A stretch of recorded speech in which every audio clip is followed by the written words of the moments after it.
welcome to Pirate News. I'm Cooper Tennant. And I'm Ryan Henry. Today we'll give you the latest from across the campus, Tri-State area, and the globe. We'll also have your Seton Hall sports update and the 5-day weather forecast for the South Orange area. The Office of the Provost announced Jonathan Farna, Ph.D., has been appointed as the Interim Dean of the College of the Arts and Sciences, effective June 1st, 2023. He served 4 years as president of the Northeast Victorian Studies Association and 3 years as an elective representative of the Modern Language Association Delegate Assembly. He's in his 14th year at Seton Hall. Farina currently serves as Interim Associate Provost for Undergraduate Education and Assessment.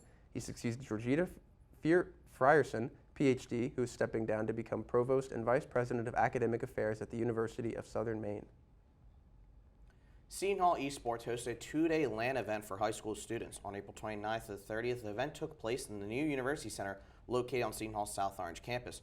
Known as the Seton Hall Campus Series, the event hosted high school competitions for Rocket League and Super Smash Bros. Ultimate, as well as a recruiting showcase and college fair. Thanks to the support of Dell, students were able to compete in a LAN environment with the top-of-the-line Alienware computers. The first day of the tourney was to determine the seeding for the day 2. Rocket League's bracket was comprised of established esports teams as well as national and international players. The Smash Bros. Ultimate bracket attracted fierce players from around the Tri-State area. Now we'll send it over to Graham Marshman with your Seton Hall Sports Update. Graham? Thanks, Ryan. The Seton Hall women's softball team bring it home to Shepherd Field for the series finale. They will be playing the Butler Bulldogs, who are 17-30 this season, with their last game being a 3-1 win versus Georgetown. Seton Hall are looking to cap off a historic year with a win in this series. Although for this to happen, the Pirates are going to need to continue our batting streak. We currently have 6 players batting over 300, including weekly honor roll member Abby Wingo, who is batting .414 this season and is looking to extend her newly broken record to a 17-game hitting streak.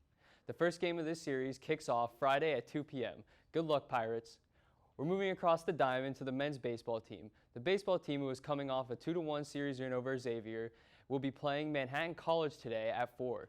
The Jaspers of Manhattan are 15-27 this season coming into this midweek matchup, and the Pirates will be looking to win in order to improve their 24-19 record after having an amazing bounce-back season compared to the 18-35 they went last year.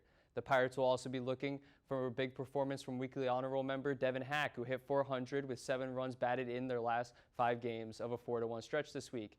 This game will be played at Shepherd Field today at 4 p.m. That'll do it for your Seton Hall Sports Update. Once again, I'm Graham Marshman. Now back to the desk with more of the news you need to know. Thanks, Graham. The first annual 5K sponsored by the South Orange Rescue Squad, SORS, was held Sunday morning, April 30th. The race course was mapped up so that it started and finished in front of the SORS building on Sloan Street. All the 3 top runners for both the men and women are South Orange residents. Additionally, there was a significant representation from Maplewood and many other towns. The members of SORS helped set up for the 5K and assisted in holding an open house, welcoming all who attended as spectators or participated in the race.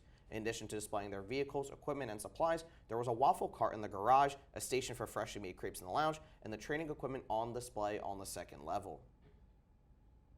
Mohammed T. Karula, mayor of Prospect Park, New Jersey, is asking for a public apology from the Secret Service after he was blocked from attending the White House Eid al-Fitr celebration, receiving a phone call just moments before his arrival informing him that he had not been cleared for entry and his invitation was revoked. Mayor Karula says that the issue isn't that his invitation was revoked, but that the Secret Service uses a watch list that includes more than 1 million names, many of which are Muslim or Muslim-sounding. I call on President Biden to correct the injustices of the previous administrations by disbanding this illegal list and correcting ill-advised and racist policies, Karula said. TCNJ's tennis team tacked on another year to a historic streak. The College of New Jersey's women's tennis team won the NJAC championship over NJCU 5-0 this past Saturday. What made it even more special is this is the 40th year in a row that TCNJ's women's team has won its conference title. This is the longest known conference title streak in the nation in any sport at any level. This also secures TCNJ's spot in the NCAA tournament. Starting in September, more than 3,000 high school students in 8 Monmouth County municipalities will lose school bus service. The Freehold Regional High School District is eliminating courtesy busing in their 2023 to 2024 budget. These cuts will eliminate buses for at least a third of students in the regional districts. 6 high schools without legislative change to the school finding formula. What we're going through tonight is still only the tip of the iceberg in terms of what's going to happen to the school district, Superintendent Charles B. Sampson said at a school board meeting last week. The school board approved the budget in an 8-0 vote. Now we'll send it to Sarah Gregory with your 5-day weather forecast for the South Orange area. Sarah? Thanks, Cooper. Hi, I'm Sarah Gregory, here with your 5-day weather forecast for the South Orange area. Today we're expecting cloudy skies and a slight chance of rain with a low of 41 degrees and a high of 53.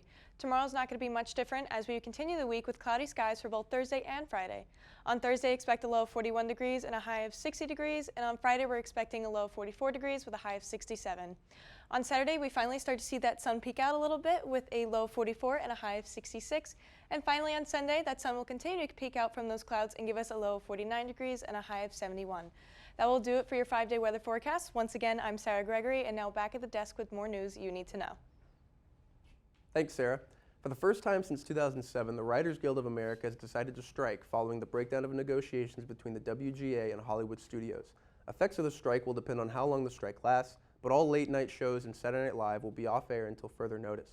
The Guild shared this statement regarding its reasoning: from their refusal to guarantee any level of weekly employment in episodic television, to the creation of a day rate in comedy variety, to their stonewalling on free work for screenwriters and on AI for all writers, they have closed the door on their labor force and opened the door to writing as an entirely freelance profession.